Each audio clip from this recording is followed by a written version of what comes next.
गणगौर की कहानी।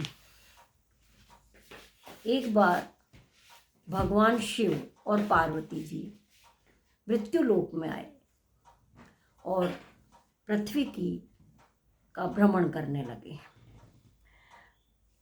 जैसे ही वो लोग चले तो शिव जी ने कहा, पार्वती जी तुम थक जाओगी, तुम नंदी पर बैठ जाओ। पार्वती जी ने कहा ठीक है। वो नंदी पर बैठ गई तो गांव के लोग कहने लगे, अरे अरे देखो देखो इस स्त्री को, ये तो इस पे बैठ गई और पुरुष पैदल चल रहा है। तो पार्वती जी बोली, मेरे को तो उतार दो आप। लोग हंसी उड़ा रहे। उन्होंने कहा कि अच्छा अब ऐसा करो, आप बैठ जाओ। तो उसके बाद ना शिव जी बैठ गए, पार्वती जी पैदल चलने लगी। तो लोग कहने लगे, देखो देखो इस पुरुष को देखो, खुद तो बैठ गया नंदी पर और है ना क्या कहते हैं उसको, स्त्री को है ना पैदल चला रहा है। तो है ना शिव जी बोले कि मैं उतर जाता हूँ। तो फिर उन्होंने कहा कि ऐसा करते हैं, अपन दोनों ही बैठ जाते हैं इस पर। दोनों बैठ गए तो लोग हंसने लगे, अरे देखो देखो नंदी के ऊपर दोनों के दोनों बैठ गए, अरे बोझा मर जाएगा बैल। तो पार्वती जी हंसने लगी। तो शिव जी ने कहा, पार्वती जी ये मृत्यु लोक है, यहाँ पर आप बैल पे चढ़ोगी तो भी लोग हंसेंगे, उतरोगी तो भी लोग हंसेंगे, और जो भी काम करोगी उसका खंडन होगा। पार्वती जी ने कहा ठीक है। चलते चलते अब वो लोग चलते चलते पहुँचे तो उन्होंने देखा कि एक घोड़ी कश्ती थी। तो है ना भगवान ने उन्होंने पार्वती जी ने कहा कि प्रभु ये घोड़ी इतनी कष्ट में कैसे है, कि इसके प्रसव पीड़ा हो रही है, इसके बच्चा होने वाला है, इसीलिए कष्ट है। कि बच्चा होने में इतना कष्ट होता है? कि हाँ इतना कष्ट होता है। तो प्रभु मेरे तो आप गांठ लगा दो। तो भगवान बोले कि देखो पार्वती जी गांठ नहीं लगाई जाती है। कि नहीं नहीं आप तो मेरे गांठ लगाओ। फिर आगे चला तो एक राजा का राज्य पड़ा। राजा के राज्य में सब लोग उदास थे, नगाड़े सब उल्टे पड़े थे, शहनाइयाँ सब उल्टी पड़ी थीं। तो है ना उन्होंने पूछा कि राज्य में इतना उदासी कैसे छाई हुई है। तो शिव जी ने कहा भी पूछते। शिव जी ने एक व्यक्ति को बुला के पूछा कि भाई क्या बात है, राज्य में इतनी उदासी क्यों चाहिए? कि रानी के है ना बच्चा होने वाला है, इसलिए रानी प्रसव पीड़ा से ग्रसित हैं, तो सब लोग उदास हैं। तो पार्वती जी कहने लगी कि अरे प्रभु इतना कष्ट होता है, मेरे को तो नहीं चाहिए बच्चा, आप तो मेरे गांठ लगा दो। उन्होंने कहा कि देखो पार्वती जी गांठ नहीं लगती है। कि नहीं नहीं मेरे तो गांठ लगाओ आप। तो कहने लगे, देखो पार्वती कि भाई मैं तो इतना कष्ट नहीं सहन कर सकती। तो शिव जी हंसने लगे। उन्होंने कहा चलो चलो आगे चलो। आगे जाके देखा तो एक गाय कष्टी थी। गाय को देखकर और पार्वती जी बोली, प्रभु अब तो मेरे तो गांठ लगानी पड़ेगी आपको, मैं तो ये कष्ट नहीं देख सकती। तो तिरिया हट, बाल हट और राज हट, 3 हट होती है, पूरी करनी पड़ती है। भगवान शंकर ने उनके पल्ले में गांठ लगा दी। फिर वो आगे चले तो है ना नगर में शोर होने लगा। शिव पार्वती जी आए थे तो सब कहने लगे, अरे भाई गणगौर अम्मा ये ईसर गणगौर आए, पूजा करने चलो। तो सातों जाते हैं अब फटाफट अपनी सामग्री लेकर और पूजा करने के लिए आ गए। ईसर गणगौर की पूजा करने लगे, खूब पूजा। तो पार्वती जी ने सुहाग लुटाना शुरू कर दिया। भगवान शिव ने थोड़ी देर में उनका हाथ पकड़ा कि पार्वती जी रुको, अभी तो बढ़िया ब्राह्मणों की सब औरतें कोई पूजा करने आपकी आई नहीं, आपने तो सारा सुहाग इनको लुटा दिया, उनको क्या दोगी? तो उन्होंने कहा मैंने तो सब सुहाग दे दिया। इतने में देखा कि है ना दोपहर का समय होने आया था और सब बढ़िया ब्राह्मणों की सब औरतें खूब सुहाग, खूब 16 श्रृंगार करके सारी पूजा की सारी सामग्री लेकर है ना पूजा करने के लिए आई। उन्होंने ईश्वर पार्वती जी की दोनों की पूजा करी तो शिव जी ने कहा कि है ना पार्वती जी अब इनको सुहाग दो। तो पार्वती जी ने अपनी चुटकी अंगुली में से मेहंदी निकाली, मांग में से सिंदूर निकाला, नैनों के कोरों से काजल निकाला और एक कलश के अंदर उस सबको घोल कर और उन सबके छींटा दिया। हे पार्वती माता, जैसे उन सबको सुहाग दिया है ना, उन सबको सुहाग देना। अब सब आगे चले तो उन चलते चलते वो कैलाश पर वहाँ पर हिमाचल राजा के पहुँचे। पार्वती जी अपने पीहर गई, शिव जी ससुराल गए।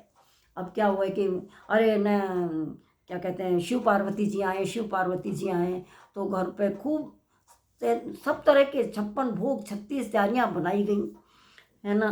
तो शिव जी को विनोद सूझा, उन्होंने सोचा कि आज तो सारा भोजन मुझे करना है, पूरा भोजन मैं ही करूँगा।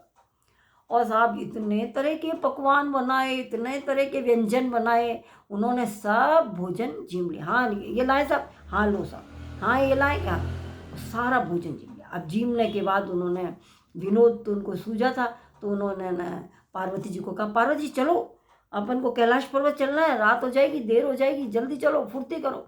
अब पार्वती जी, उनकी माँ हाथ मसले कि है ना बेटा, पीहर से बेटी भूखी नहीं जाती है, तुम कुछ खा के जाओ, ऐसे नहीं जाओगी। और शिव जी तो उनको तो विनोद सूझ रहा था, जो उन्होंने तो कहा बस चलो चलो। उनको मालूम था कि घर में कुछ है ही नहीं, तो पार्वती जी को क्या खिलाया जाएगा।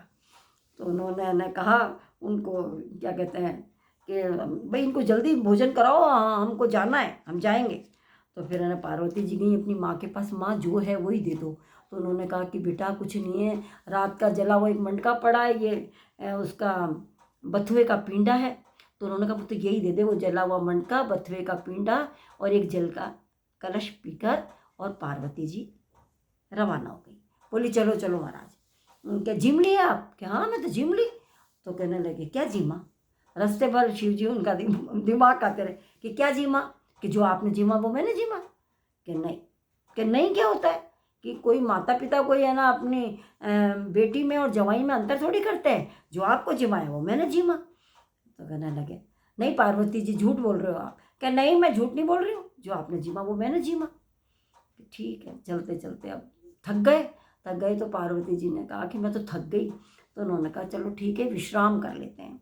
तो एक पेड़ के नीचे विश्राम कर लिया।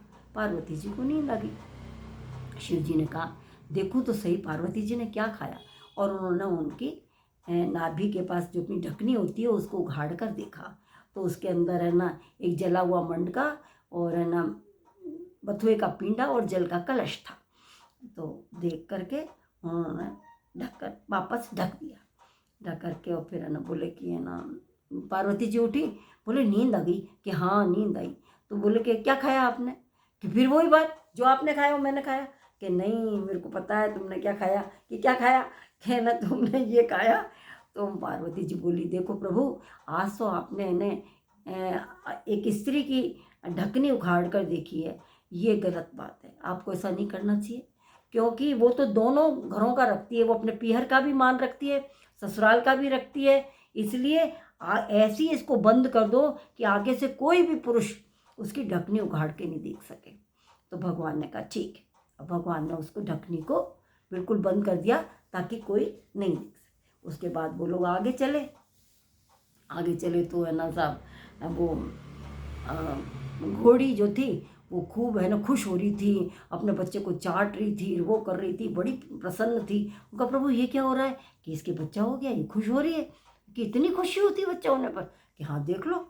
आगे गए तो राजा का राज्य पड़ा, तो वहाँ पर देखे नगाड़े बज रहे हैं, बधाइयाँ बट रही हैं, न ढोल बज रहे हैं, नाच रहे हैं, गा रहे हैं, और राजा के दरबार में खूब शोर शराबा हो रहा है, खूब बधाइयाँ बांटी जा रही। तो उनका प्रभु ये क्या हुआ कि उनके कंवर हुआ है, राजकुमार हुआ है, उसकी खुशियाँ मन रही हैं। कि हैं इतनी खुशी होती है? कि हाँ इतनी खुशी होती है। तो फिर पार्वती जी बोली प्रभु मेरी तो गांठ खोलो। कि नहीं नहीं पार्वती जी, लगी हुई गांठ कभी खुलती नहीं है। अच्छा, तो आगे चले तो देखा तो गाय, देखे तो गाय अपने बच्चे को चाट रही है और उन्हें दूध पिला रही है और खुश हो रही है और प्रसन्न हो रही है। तो उन्होंने कहा प्रभु ये क्या हुआ कि गाय के बच्चा हो गया, ये खुश हो रही है। तो प्रभु इतनी खुशी होती है, आप तो प्रभु मेरी गांठ खोलो। प्रभु ने कहा भगवान पार्वती जी, कभी लगी हुई गांठ भी खुलती है क्या? कि नहीं, आप तो खोलो, अड़ गई वो तो। और फिर साहब भगवान ने, उनको गांठ खोलनी पड़ी भगवान को, पार्वती जी की। तो है ना, तो इसलिए फिर भगवान से प्रार्थना करी कि हे प्रभु, जैसे पार्वती जी की गांठ बांधी थी ऐसे किसी की गांठ मत बांधना, और उनकी जैसी गांठ खोली वैसी सबकी गांठ खोल के रखना। और जो इस कहानी को सुनेगा उसके ना हुंकारा भरने वाला, कहानी सुनने वाला और वो करने वाला, उन सब का सुहाग वाग सब अमर रहे भगवान। जय हो गणगौर माता की जय। ये बन रहा कि नहीं बन रहा?